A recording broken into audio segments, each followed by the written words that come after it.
Okay, so continuing from the last lecture, we recap that what we observed for water waves, the fact that the intensity I12 was not equals to I1 plus I2, and we got an interference and a fringe pattern, and we were able to exactly quantify that fringe pattern for water waves in terms of the interference of waves.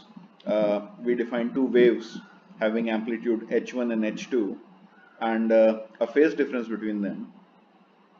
H2 was H2 amplitude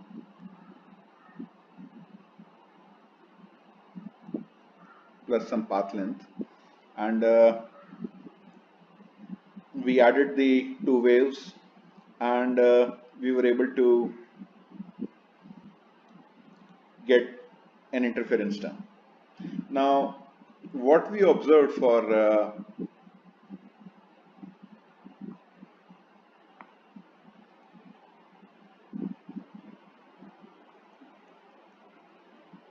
electrons was a similar situation. When the two slits were open, we had the so-called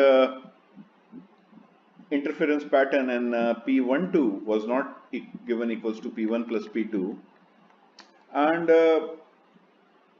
but however, if you notice that the interference pattern we got for electrons was similar to the interference pattern we got for the water waves. So we were able to directly import the mathematics, and the mathematics was given in terms of the Feynman rules, which were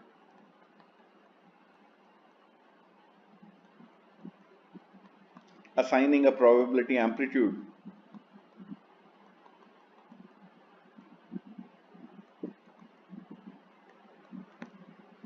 and basically, if we can argue that there is no way to determine which of the paths the electron took towards the screen, we add up the probability amplitude for indistinguishable paths. So we generalize this. If I am at I need to go from A to B, and I have several paths to take.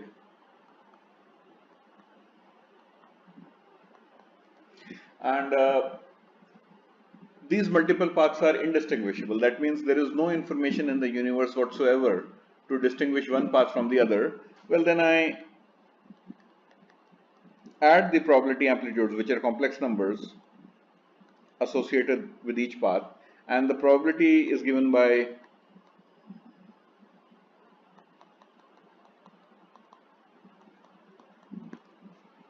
adding up. So keep in mind, we still don't know what's going on. I mean, deep down, maybe the electron breaks up. I have a double slit experiment. Maybe the electron breaks up into two parts, does something, lands up on C, or does something. So this is the best way to make sense and get predictions for any sort of an experiment.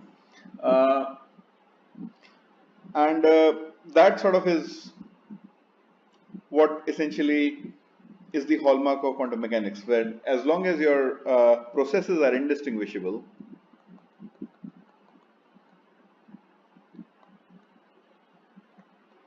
then I'll add up probability amplitudes.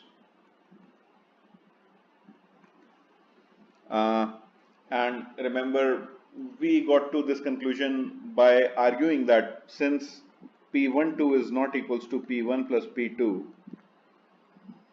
then I cannot have the total probability from going from the electron gun to one of the slits towards any point C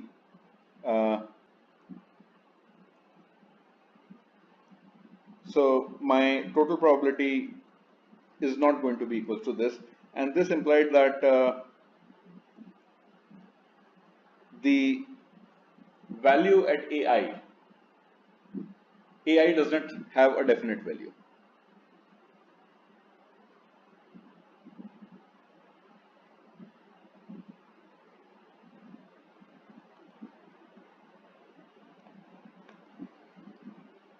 So in some sense, the electron does not have a definite path. We do not know which slit the electron is taking towards this journey towards C. So that's essentially the idea, and then we argued that okay, we won't add the probability amplitudes. We observed that mathematically the pattern of water waves interference is very similar to what we observe for electrons, and we added the probability amplitudes just the way we were adding the waves in water waves. We added the probability amplitudes in quantum mechanics to get the prediction of the interference pattern for electrons. So this sounds a bit weird. How is it that the electron that starts from here, I'll just draw the double slit again. I have the electron gun. Electron that starts from here mysteriously doesn't have a definite value which of the two slits it's going to take, and it lands upon C. This is certainly very baffling. What if we try to watch the electron?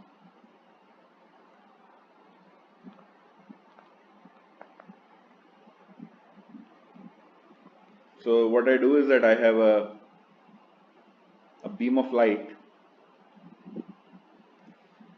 and immediately as soon as the electron is going to pass through either of the slits, there's going to be a flash. My light photons are going to hit the electron and there's going to be a flash of light. This is a light source.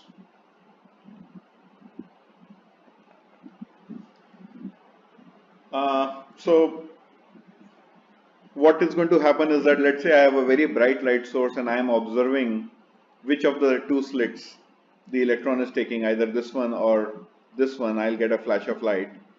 So now electrons are watched. So in this scenario, what are my observations?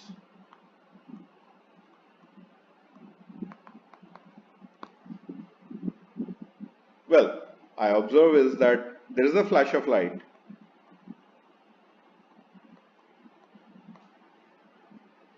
Either at hole 1 or hole 2, but never simultaneously.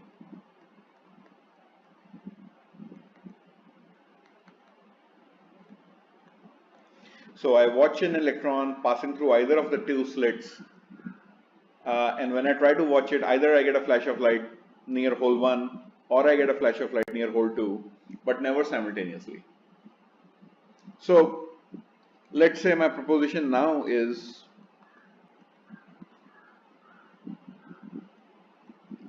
electron is observed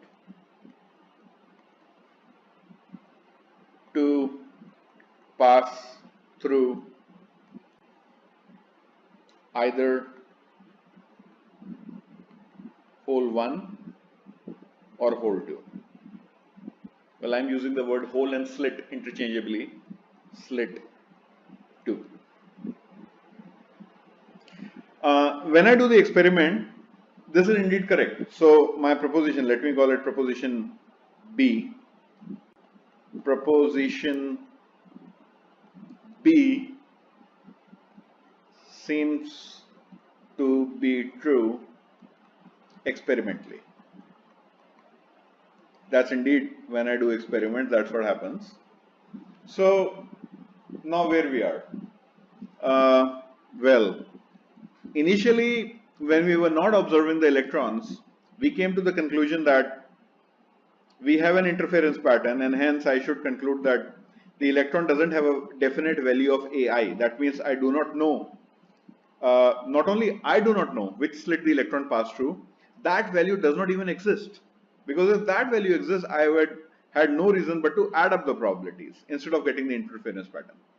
But when I try to watch the electrons, lo and behold, I am able to watch the electrons. Either it's passing through. So when I watch the electrons, there is a light source. Either A1 is valid or A2 is valid. This implies A1 and A2 have a definite value for this particular experiment. So what happens? What do I see on the screen? So on the screen, I have this electron gun.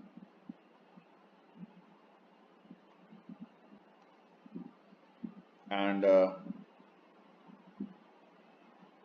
there's a flash of light. I mean, there's a light source.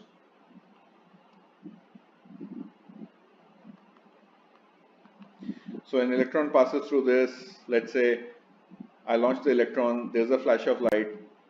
It deposited itself on the screen. This is electron number 1. Let's say 2 for the electron number 2 for my experiment. I see a flash of light here, and it deposited over here. So click, click, click, click. This is what is going to happen, and they are going to deposit on the screen.